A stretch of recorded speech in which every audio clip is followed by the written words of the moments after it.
The Secret Diary of Cameron Baum. Cameron writes fanfiction. A simple trip to dispose of garbage becomes a life or death situation. Monday. I have decided to try my hand at writing fanfiction. This might be the dweebiest thing I have ever done. Daniel writes Rizzoli and Isles fanfics. In his stories, the two women share an apartment and take an inordinately large number of showers together. This seems odd since both Rizzoli and Isles are professional women earning decent salaries and can surely afford an apartment with more than one bathroom, and certainly more than one bar of soap, which seems to get lodged in some very bizarre places. Daniel winks when I point this out and says he knows his audience. My fanfic is based on Chesapeake Shores, a Hallmark TV show popular with Mia and Snowy, though the latter generally falls asleep within 10 minutes. I will tell the story from the POV of Jess, the least successful character, right after she buys an Uzi submachine gun.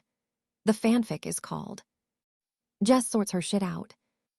I uploaded the fanfic 2 days ago, and already I have received feedback. A member named Busy337 has commented, "Oh my God, this is nothing like the show. You murdered everyone, even Gran. You are a vile and twisted individual." Oh my, a vile and twisted individual. I hadn't expected such praise for my first attempt. I am clearly a natural. Who knew? I resolved to write another story, this time a crossover fanfic between Chesapeake Shores and Riverdale. I will entitle it Jess Goes to Riverdale and Sorts Their Shit Out. Be afraid, Jughead. Be very afraid. Wednesday. A clear blue sky, a relentless sun, an empty highway, a desolate landscape, scented colitas and tall, towering Seguro cacti. Yes, we're in the desert. Again. Honestly, we're here so often for one reason or another we probably deserve loyalty points. Another hot one, Daniel observes after John has steered the pickup truck to a secure location well away from the road. That's why they call it a desert. It's just the three of us. We decided to leave Snowy behind after his close call with a less than friendly giant lizard during the last occasion we were here. And Sarah Connor said, and I quote, "I've got better things to do with my time than traipse around the desert." These better things include repainting Snowy's doghouse a more sober color than the day-glow pink Mia favored. A neighbor complained apparently. Needless to say, my offer of a chat with this neighbor went down like the proverbial lead balloon. I wouldn't have hurt him that badly, probably. The reason we've traveled all this way is to dispose of the sack of our clothing that was contaminated with radiation following our successful takedown of the nuke-stealing T-800. We could hardly leave it out for the garbage collectors. Heads up, John says as he tosses me a shovel from the back of the pickup. Where should I dig? I ask. Over there will do fine. So how are we doing this? Daniel asks. Do we take turns or what? Cameron will dig the hole. Is she okay with doing all the work? Go ahead, ask her. You okay digging the hole by yourself, Cam? Yes. Well, alrighty. I push the shovel into the gritty desert soil. Lift, twist, do it again and again. I will not get tired. I will not require a rest break. I will not bitch about the heat. I will not sweat through my clothes. I will get the job done. I am machine, watch me toil. John and Daniel sit leaning back against the pickup, shaded from the scorching sun. This place is really in the middle of nowhere, isn't it? Again, it's why they call it a desert. Ever wonder what would happen if the truck didn't start? Why wouldn't it start? Engine trouble, say. Then I'd fix it. Suppose you couldn't. What are you getting at? It's the back of beyond. No cell reception, no traffic. In movies, bad shit always happens in places like this. We'd be fine. If we're not back in 5 hours tops, Mom will come find us. How will she know where to look? Truck's got a tracker beacon. Oh, I didn't know that. Even if it didn't, Cameron could push us out. You do that, Cameron? Yes. Wow, she's like the Swiss Army knife of girlfriends. The Swiss Army knife of girlfriends. I don't know whether that's an insult or a compliment. I ran into Suki the other day. Yeah, I thought she was at college in New York. She is, just came home for a cousin's wedding. Was it awkward seeing your ex? No, it was cool. In fact, I think she was flirting with me all over again. Dude, she flirts with everyone. She flirts with Snowy. Maybe I'll give her a call during summer break. Didn't she cheat on you multiple times? The way I see it, Suki's like a beautiful wild stallion who just wants to be ridden. That's a pretty gross metaphor. Why should I try and restrain her?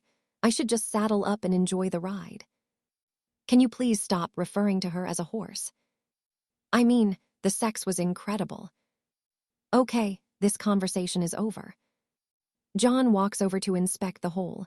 That's plenty deep enough. I'll fetch the sack. The sack containing our radioactive clothes is tossed in the hole. Okay, fill it back up, I guess. I set to work, refilling the hole. I have only just finished excavating. I don't complain. I don't form a union. I don't demand shorter working hours. I don't demand higher pay. I don't seek any payment for my efforts whatsoever. Machines are kind of stupid that way. Once the hole is refilled, John inspects my handiwork, using the Geiger counter to test for radiation. Not a peep. Good. Don't want a coyote growing a second head. Daniel takes the drone from the back of the pickup and straps on the harness. Too bad you didn't bring one. We could have raced. Yeah, too bad. The drone is the real reason he accompanied us. He doesn't get much opportunity to fly the drones in Santa Monica. A man flying hundreds of feet in the air would likely attract unwanted media attention, or at the very least some shaky YouTube footage. Here he has an audience of 2, and we won't say a peep. Up and away. The drone rockets him upwards, and he begins swooping across the sky. I'm Superman. I'm the Silver Surfer. You're Wonder Woman, John quips. Ha, very funny. John takes my hands and examines the palms. Not a single callus. My hands would be covered in blisters. I'm very durable. And beautiful. He kisses me. I kiss him back. His right hand slips under the waist of my jeans, fingers grazing my special place. Guys. Damn it, we're having a moment here. Houston, we have a problem. What? Did you swallow a bug? The hand controller won't work. I can go up and sideways, but not down. Press the circle and down on the D-pad. I am still not working. I will run a diagnostic. Data flows across my HUD, some of it highlighted in red. You are correct. The controller is malfunctioning. Can you fix it? Yes, once I return to the safe house. So how am I gonna get down? Oops. How high up is he? John wants to know. 200 feet. If he falls from that height, he dies. How much juice does he have? Enough for 12 minutes flight time. What are you whispering down there? Hang on, buddy. We'll figure something out. I have a solution. I could tie a rope to an arrow, shoot it at his legs, and haul him down. Of course, the arrow will need to be barbed to embed securely in his flesh. First, no bow and arrow.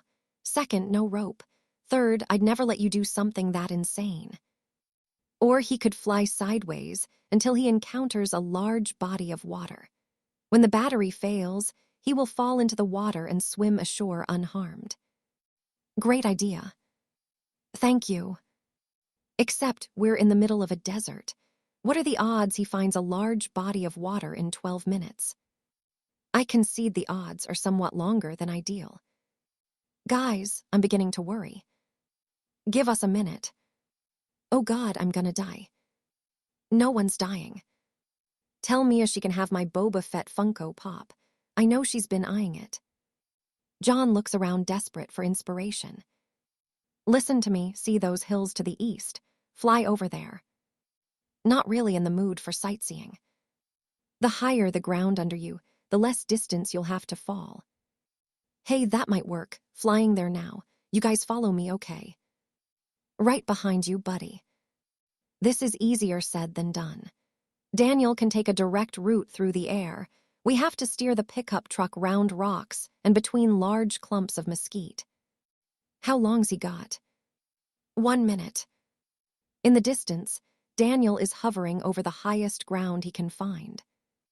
Still gonna be quite a fall, and let's hope he doesn't land on a cactus. Wouldn't that break his fall? Probably. I just don't want to spend the rest of the day picking cactus spines out of his ass.